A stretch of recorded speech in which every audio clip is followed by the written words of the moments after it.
முத்தமிழறிஞர் டாக்டர் கலைஞர் அவர்கள் தான் 1989ஆம் ஆண்டு இந்தியாவிலே முதன்முறையாக இந்த மகளிர் சுய குழுக்களை ஆரம்பித்தார்கள். அவர் தான் தொடங்கி வச்சார்.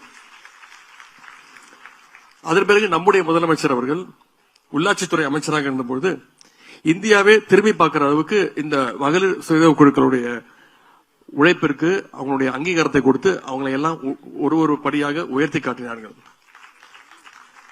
கலைஞர் அவர்கள் சுய குழுக்களை தொடங்கினாரு. ஏதோ ஒரு திட்டத்தை துவக்கிட்டோம், மகளிருக்கு கடன் உதவிகளை கொடுக்கின்றோம், தொழில் செய்யறாங்க, அவங்களே முன்னுக்கு வந்துருவாங்க அப்படின்னு அவர் நிக்கவில்லை. அந்த குழுக்கள்லாம் ஒவ்வொரு குழுவும் சிறப்பாக செயல்பட வேண்டும் என்பதில் கலைஞர் அவர்கள் மிக உறுதியோடு இருந்தார். அதனால்தான் தமிழ்நாடெங்கும் சிறப்பாக செயல்படுகின்ற அந்த குழுக்களுக்கு, அந்த சகோதரிகளுக்கு ஒவ்வொரு வருடமும் இந்த மணிமேகலை விருதுகளை கலைஞர் அவர்கள் தான் அறிவித்து கொடுக்க ஆரம்பிச்சார்.